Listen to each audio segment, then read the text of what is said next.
Hi guys, welcome.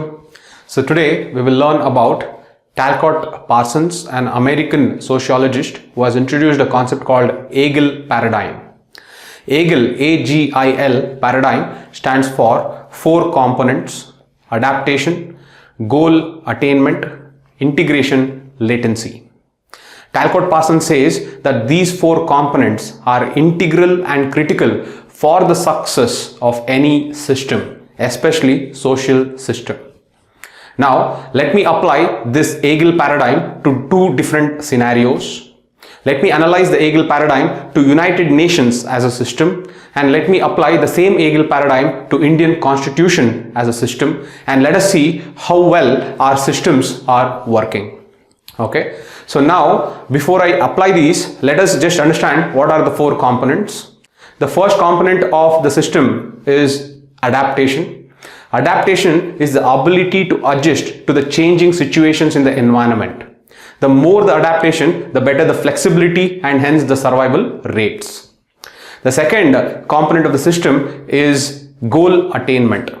A system should always set goals and strive to achieve it. If it does not set goal, then the entire system will decay and degrade. The third component of the system is integration. All the components that make up the system should work harmoniously. All the parts that make up the system should work harmoniously. Only then the system will be successful. That is the third component, that is integration. And the last is latency. Latency is also known as pattern maintenance.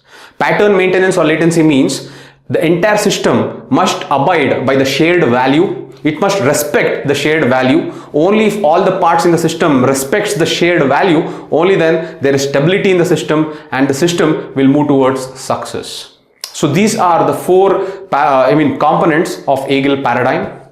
Now let us apply this AGIL paradigm to 2 scenarios. One is United Nations as well as another is Indian Constitution. The first is United Nations. If I take United Nations as a system, the first component is adaptation. How good has United Nations as a system been adapting to the changing scenarios? If I take United Nations Security Council, the permanent 5 that makes up the United Nations Security Council is a representative of pre-Cold War era. The geopolitical situations have changed post-Cold War and the United Nations Security Council has not adapted to this situation or geopolitical scenarios. So adaptability wise, it has been poor on the part of United Nations. The next is goal attainment. United Nations has set several goals in different realms. For example, it has set sustainable development goals, a set of 17 goals. It has also set climate mitigation goals in Paris Agreement. But striving towards that goal has always been doubtful. So goal attainment is also not been that successful in United Nations. When it comes to integration, United Nations has 193 members. For United Nations to be really successful, all the 193 members should work harmoniously. But this is highly unlikely. The reason is there is constant tussle between developing and developed countries. There is a constant tussle between the global south and the developed countries. Example is the climate adaptation funds that is always in question between the developed and developing countries. It again shows that the integration is also not being successful.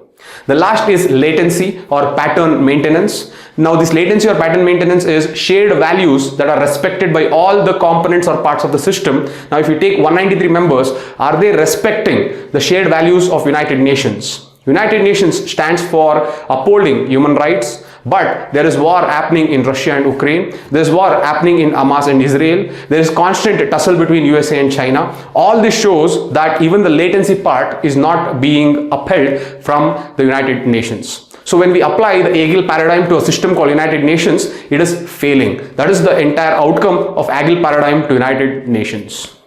The second scenario I will apply AGIL paradigm is the Indian Constitution. If we apply the AGIL paradigm to Indian Constitution, the first is adaptability.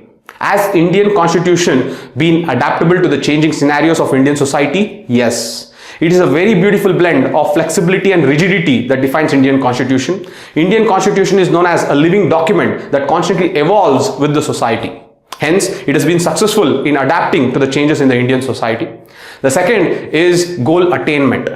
Now, if you take the directive principles of the state policy, it gives a broader framework for the government of the day to work. It is a broader framework that decides the economic and social justice, the economic and social democracy that India is striving for. So the goal attainment of the government comes from the democratic principles of democratic principles of state policy, which is defined in the constitution. Hence, goal attainment is also upheld from the AGIL paradigm in the Indian constitution. The next is integration. If we take the judiciary, the legislative and executive, these institutions have well-defined roles. These institutions are set to maintain checks and balances. Also, the center and state have well-defined roles within the Indian constitution, and they are designed to work as one, and they are designed to work in an integrated manner. So this design shows that our integration is also been successful with the AGIL paradigm. And the last is latency. Latency is pattern maintenance. That is, all the parts in the system must have a shared value. If you take the preamble of the constitution, the preamble reflects the philosophy or the values that Indian society stands for. And these values are respected not only by the center but also by the state, not only by the judiciary but also by the executive and legislature. And hence, the pattern maintenance is maintained within all the parts in the system to make sure the system works in synchronicity. Now, if we apply AGIL paradigm to Indian constitution, it is upholding all the four paradigms or all the four components, which shows that Indian constitution has been and will be successful because it is satisfying the four components of Talcott Parsons AGIL paradigm. So these are the two scenarios that I have given where I apply AGIL paradigm. What you can do is you can also apply this AGIL paradigm to different scenarios and see or decide if that particular system will be successful or not. You can also apply these in case studies where the case studies will satisfy this paradigm, or if there is a question in your exam where they ask you to design a policy, you can use this paradigm to make sure that whatever system that you are designing is abiding by these components. I hope it was helpful. Please make sure that you use this paradigm as much as possible. It is very helpful. See you next time, guys. Thank you so much. Bye.